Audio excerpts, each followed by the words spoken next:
సైదాపూర్ మండలం వెంకటేశ్వరపల్లె గ్రామంలో పుట్టినటువంటి గాలన్న విద్యార్థి దశ నుంచి విద్యార్థుల సమస్యల మీద కావచ్చు, అణగారిన వర్గాల ప్రజల సమస్యల మీద కావచ్చు, అండగా ఉండి కొట్లాడినటువంటి వ్యక్తి గాలన్న. విద్యార్థి ఉద్యమాల తర్వాత ఆనాడు ఎంఎల్ పార్టీ నాయకత్వంలో విప్లవోద్యమంలో పనిచేటువంటి వ్యక్తి గాలన్న. పెళ్లి తర్వాత కూడా గాలన్న శోభ ఇద్దరు కూడా ఆనాడు ఎంఎల్ పార్టీలో పనిచేశారు. పీడిత ప్రజలకు అండగా ఉండడంలో, పీడిత ప్రజల సమస్యల పరిష్కారంలో ఎన్ని నిర్బంధాలు ఎదురైనా, ఎన్ని రకాల ఆనాటి ప్రభుత్వాలు హింసకు గురి చేసినప్పటికీ కూడా భయపడకుండా, విరవకుండా ఉద్యమంలో కొనసాగినటువంటి వ్యక్తి గాలన్న శోభ. ఆనాడు ఉద్యమంలో భాగంగా అరెస్ట్ అయి అనేక రకాల టార్చర్లు పెట్టినప్పటికీ, ఒక మాట చెప్పాలంటే చచ్చిపోయిందనే దాకా కొట్టినప్పటికి కూడా ఎక్కడ ద్రోహం చేయకుండా నమ్మిన సిద్ధాంతం కోసం పాటుపడ్డ వ్యక్తి గాలన్న. ఆ తదుపరి మందకృష్ణన్ నాయకత్వంలో కొనసాగినటువంటి ఏబిసిడీల ఉద్యమంలో కూడా, మాదిగ దండోరా ఉద్యమంలో కూడా గొప్పగా పాల్గొన్నటువంటి వ్యక్తి గాలన్న. అనేక సంవత్సరాలు ఆ ఉద్యమంలో పనిచేసిండు. 2001లో తెలంగాణ ఉద్యమం మొదలైనాడు. కేసీఆర్కి అండగా ఇరువురు గాలన్న శోభ ఇద్దరు కూడా తెలంగాణ ఉద్యమంలో పనిచేశారు. ఆనాడు శంకరపట్నంలో జెడ్పీటీసీ ఎన్నికలు వచ్చినాడు. శోభ ఆ మండలంలో జెడ్పీటీసీగా పోటీ చేసినాడు. గొప్ప మెజారిటీతో గెలిచినటువంటి వ్యక్తి శోభ.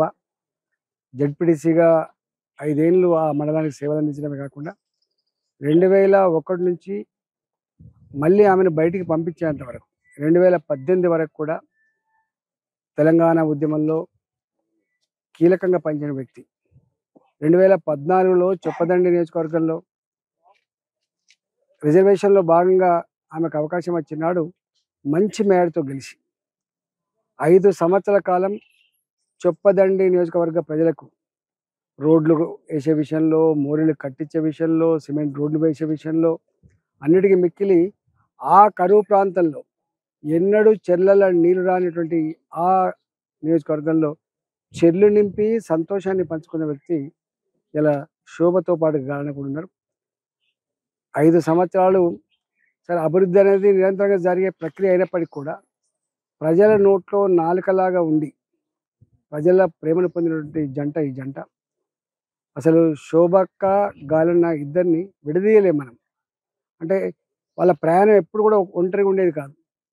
వాళ్ళు ఉద్యమంలో పోయినా ఇద్దరు కలిసిపోయిండ్రు, తెలంగాణ ఉద్యమంలో అయినా ఇద్దరు కలిసి పనిచేసిండ్రు, చివరికి జెడ్పీటీసీగా ఉన్నప్పుడు కూడా ఇద్దరు కలిసి పనిచేసిండ్రు, ఎమ్మెల్యేగా ఉన్నప్పుడు కూడా ఎమ్మెల్యే శోభ అనకపో గాలన్న శోభగానే వాళ్ళకు పరిచయం అయింది. అట్లా దాదాపు చిన్నప్పటి నుంచి మరణించేంత వరకు గాలన్న ప్రజలతో మమేకమై జీవించినటువంటి వ్యక్తి. వారికి క్యాన్సర్ రావడం వల్ల గత 7 నెలలుగా క్యాన్సర్తో పోరాడి ఇవాళ వారు పరంపదించడం జరిగింది. ఆ కుటుంబానికి నాకు 20 ఏళ్ళ బంధం. తెలంగాణ ఉద్యమంలో నేను జాయిన్ అయిన తర్వాత ఆ నియోజకవర్గంలో శంకరపట్నం హుజరాబాద్ నియోజకవర్గం కిందకి వస్తుంది కాబట్టి, కమలాపూర్ నియోజకవర్గం కిందకి వస్తుంది కాబట్టి ఆనాడు నా మొట్టమొదటి గెలుపులో ప్రముఖ పాత్ర పోషించిన జంట ఈ శోభ గాలన్న. మన 2021లో మళ్ళీ నాకు అన్యాయం జరిగినాడు, ఆత్మగౌరవ బావుట ఎగిరేసినాడు. ఒక్క రోజు కూడా వదిలిపెట్టకుండా ఎన్ని ఇబ్బందులు ఎదురైనా, ప్రలోభాలకు గురి చేసినప్పటికీ కూడా మా అన్నని గెలిపించుకోవాలని చెప్పి ఇద్దరికిద్దరు నా వెంట ఉండి మళ్ళీ తెలంగాణ ప్రజల ఆత్మగౌరవ బావుట జెండా ఎగరవేయడంలో, గెలిపించడంలో ప్రముఖ పాత్ర పోషించిన వాళ్ళు వీళ్ళు.